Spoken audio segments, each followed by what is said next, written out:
Hello and welcome back to Irene's Book Club. We will continue reading Wind in the Willows. Now, we stopped at this page, so let's get started. Then Toad heard shouting behind him. "Stop! Stop!" cried a train full of policemen. "Please save me," begged Toad. The driver tried his best, but the engine just wasn't fast enough. So Toad jumped from the train and hid in the woods. In the morning, Toad brushed off the leaves and set off for home. As he walked by the canal, a woman on a barge called, "Good morning."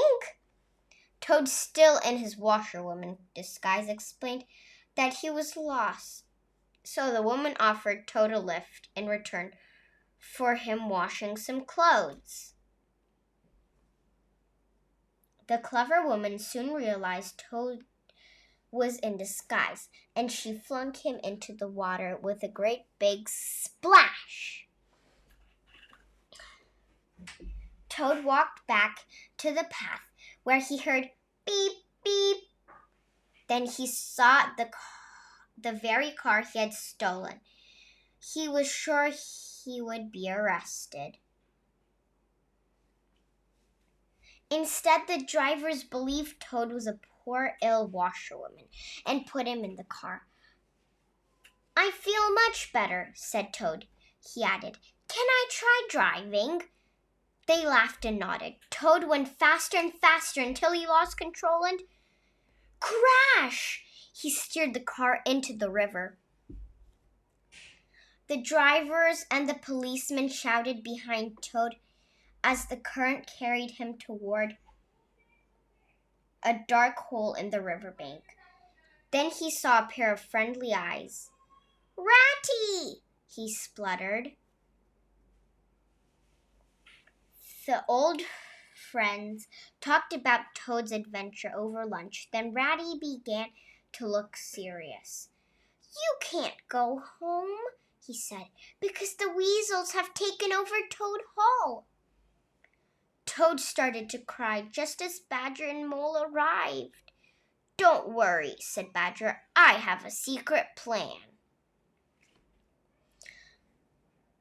"I knew your father, Toad," explained Badger. "He discovered a passage that goes from the riverbank right up into Toad Hall."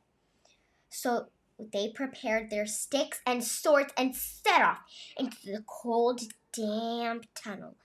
They followed Badger through the darkness until they reached a trap door.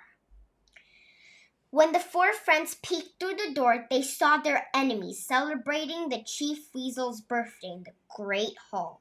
Suddenly, Badger cried, "Now!"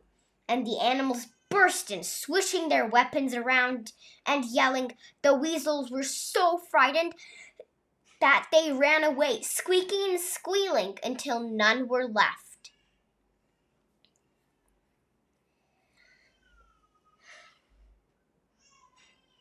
Toad planned a celebration, but Ratty made him promise to change his ways. "You cannot spend the whole party boasting to everyone," he said. Toad agreed and behaved perfectly.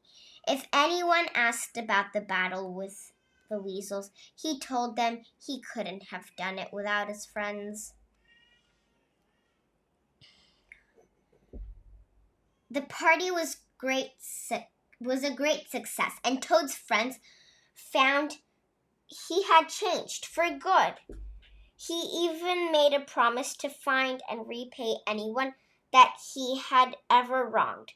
From that very day on, Toad, Ratty, Mole, and Badger lived peacefully along the beautiful riverside together. I hope you enjoyed, and see you next time on Irene's Book Club. Now remember, always read books. Well, not always, but you must read books to learn. See you next time. I hope you enjoyed. Bye!